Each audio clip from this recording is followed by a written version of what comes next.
Okay, for this next video, we're going to talk about multi-view drawings and some terminologies that you need to know about that and how to construct them.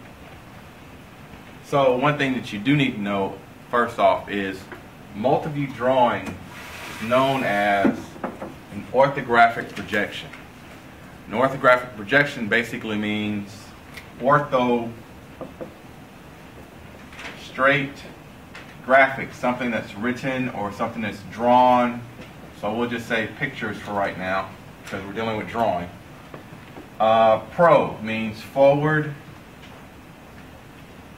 and ejection means to throw. So to give you a sentence for it, to throw forward straight pictures at 90-degree angles.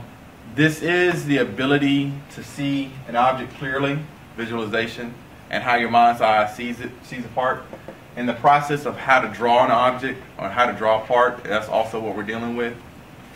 So think about those two things. Also, another way to think about orthographic projection is a process of creating two-dimensional drawings of a 3D object. So here I have a 3D object and I'm going to create a drawing for it. So first off, what I need to think about is creating a box, formulating 6 different planes off of it, and the lines that are formed on the planes by projecting the edges of my object, that's what's going to create my view. Okay, those are views. Now a plane is an imaginary surface that has no thickness, and so let's look at what the views would look like once I take it apart.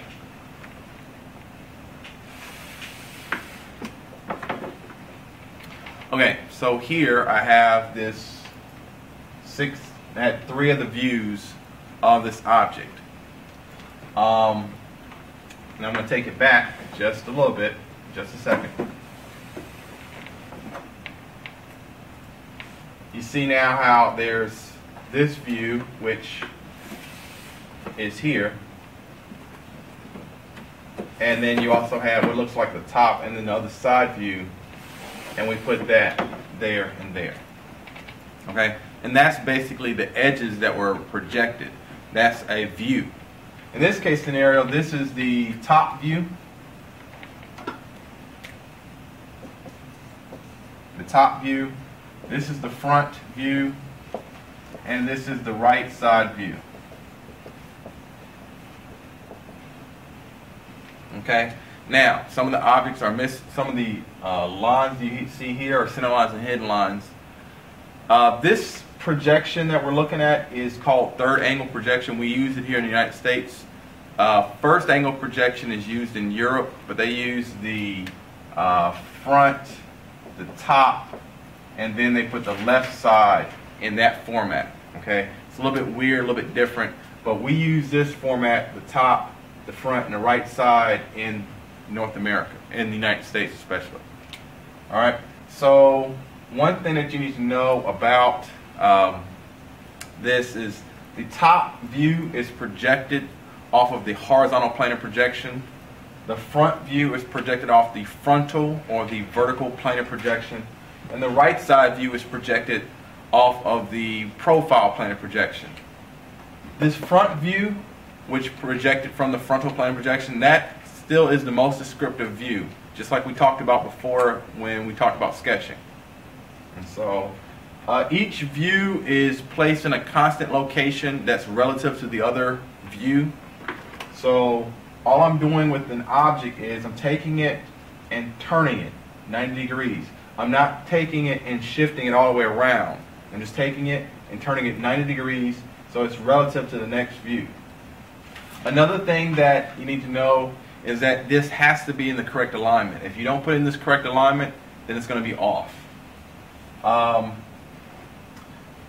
And this was Europe. In North America, if we do it all 6 views, we do top, front, right side, left side, back, and bottom. We put it in that format right there. And everything has to be lined up. That hole right there, it didn't go higher when I shifted from the right front view to the right side view. It didn't get any higher. So make sure everything is aligned as well.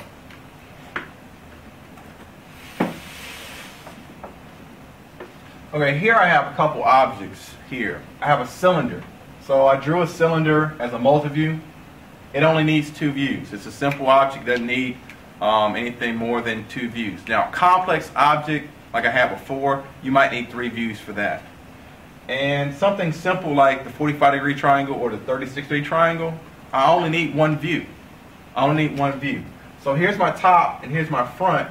I don't need a right side view. It doesn't add anything to the description of the object when it comes to trying to figure out what does the right side view look like. It looks just like the front view.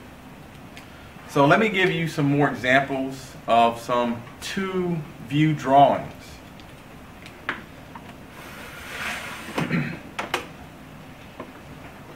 Okay, cylinder, like we said, shows you the top and the front. And when I drew it, it looked like this. Okay? A cone. A cone is round at the bottom. Well, the front view looks like a triangle, and the top view looks like a circle that has a dot in the very middle of it. A wheel. A wheel is another object where you could draw the top and the front and be done with it. In this case scenario, you have a wheel right here, a hidden line there, hidden line there.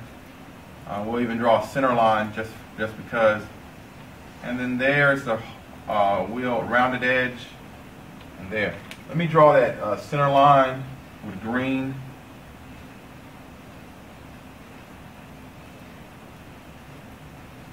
And you see how everything's still lined up?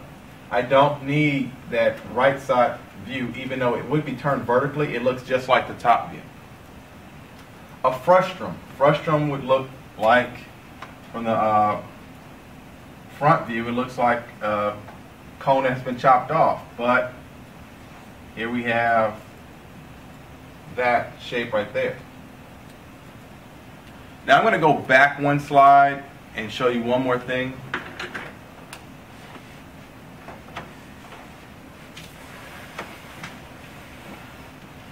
We talked about top, front, right side view. Something I did mention on this slide is that the top view has the same dimension from here to here as the front view, and that is width. The right side view has the same dimension as the front view, and that is height.